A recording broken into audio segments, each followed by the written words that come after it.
Ciencia de hambre y muerte, los estudios de la guerra civil 8 décadas después del inicio de la contienda fratricida, los científicos principalmente forenses y expertos en malnutrición siguen estudiándola. 80 años, después de aquel 18 de julio de 1936, día en que la hoja del calendario se desprendió de forma sangrienta dando inicio a 3 años de guerra civil, la herida sigue supurando. El conflicto, y los hechos que aún se desconocen de él, sigue siendo una fuente de conocimiento para los historiadores, pero también para los científicos.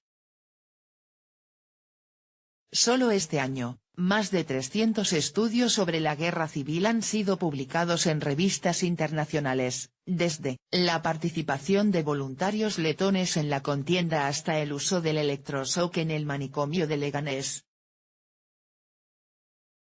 Extraídos del recuento los estudios históricos, sin duda la disciplina que más trabajos académicos aglutina es la ciencia forense.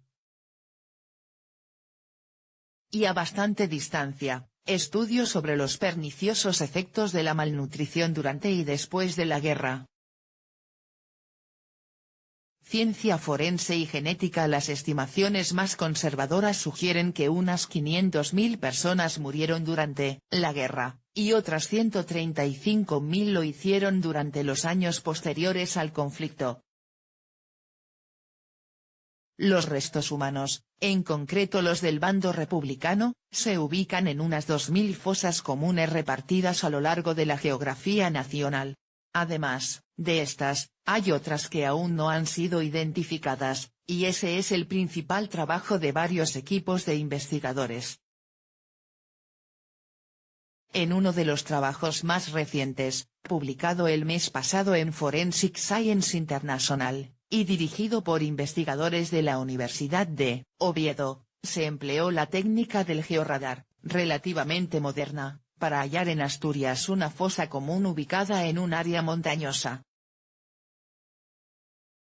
Según detallan en el trabajo José Paulino Fernández y David Rubio, del Departamento de Hidrogeofísica del Centro Educativo, TAN, solo contaban con el testimonio de algunos testigos locales para conocer la ubicación aproximada de la fosa.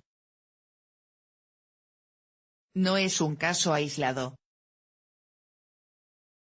Pocos meses antes, científicos del Departamento de Antropología Física de la Universidad del País Vasco, entre los que se encontraba el célebre antropólogo forense Francisco Echeverría, publicaron un trabajo en Psi Genetics sobre sus pesquisas a la hora de identificar a las víctimas a partir de restos hallados en fosas comunes. El alto rendimiento en los perfiles genéticos a partir de muestras complicadas demuestra la eficacia de los métodos de extracción y amplificación de ADN según calculan estos investigadores. En aquellos años unos 200.000 hombres y mujeres fueron asesinados extrajudicialmente.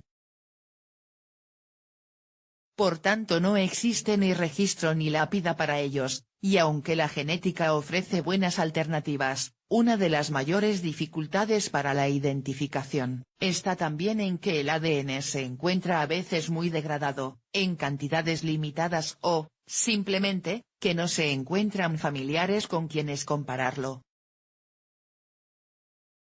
En este trabajo, Echeverría y su equipo han logrado, sin embargo, identificar a 87 víctimas a partir de los restos post-mortem de 252 individuos. Este alto rendimiento en los perfiles genéticos a partir de muestras que suponían un reto demuestra la eficacia de los métodos de extracción y amplificación de ADN empleados aquí, dado que solo el 14,29% de las muestras no ofrecían un perfil genético informativo para nuestros análisis, dicen los autores. Existen más casos de cómo las injusticias y enigmas que aún rodean a la guerra civil están impulsando la investigación forense con ayuda de técnicas que hoy son asequibles. Pero también hay otras disciplinas que últimamente se están apoyando en el conflicto para extraer conocimiento. La ciencia de la malnutrición. El 18 de julio también marcó el inicio de una escalada preocupante en los índices de malnutrición infantil, que se alargaría durante muchos años. Las consecuencias de esta hambruna también han sido objeto de estudio por parte de pediatras, neurólogos o epidemiólogos. Un estudio de Jesús Culebras, de la Universidad de León y el Hospital Universitario Fundación Jiménez Díaz, se centraba en los problemas neurológicos que la malnutrición pudo tener en los niños madrileños, quienes desarrollaron en estos años patologías como la pelagra o el latirismo, una intoxicación derivada del consumo de harina de almorta, prácticamente la única comida que muchos españoles se echaron a la boca durante meses.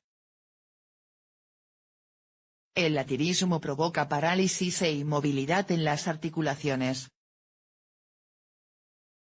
Pero además, el trabajo de Culebras, publicado en la revista Nutrición Hospitalaria, sirvió para identificar una patología a la que, a falta de mejor nombre, se bautizó como síndrome de Vallecas. Las neuropatías carenciales observadas en Madrid durante la Guerra Civil dieron lugar a descripciones clínicas novedosas y originales, explica en el estudio. En niños de colegios del barrio de Vallecas se describió un síndrome carencial, probablemente de vitaminas del complejo B, que originaba calambres musculares y debilidad muscular. Los niños afectados por este síndrome tenían en común una dieta muy baja en grasas y una notable carencia de calcio. Otros trabajos han relacionado también la guerra civil con el trastorno de estrés postraumático o con la búsqueda de enfermedades hoy erradicadas en Europa, como la tiña fábica. Y por último, ya en la frontera entre la historia y la medicina, siguen apareciendo estudios que nos redescubren a algunos científicos que, en aquellos años, centraron su labor vital en alistarse con uno de los dos bandos, para combatir el fascismo o derrocar al gobierno. El último de estos ejemplos es el del canadiense Norman Bethune, del que sabemos más gracias a un estudio aparecido en mayo de este año en la revista francesa Transfusion Clinique et Biologique. Según cuenta el autor, Marc Gentili, anestesista en el centro hospitalario de Saint-Grégoire, Francia, las fuertes opiniones políticas de Bethune le llevaron a unirse a los republicanos en la Guerra Civil Española, donde jugó un importante papel en el desarrollo de la transfusión de sangre en el campo de batalla. Posteriormente se trasladó a China, donde ofreció entrenamiento médico a las tropas comunistas. En 1939 falleció a causa de una septicemia,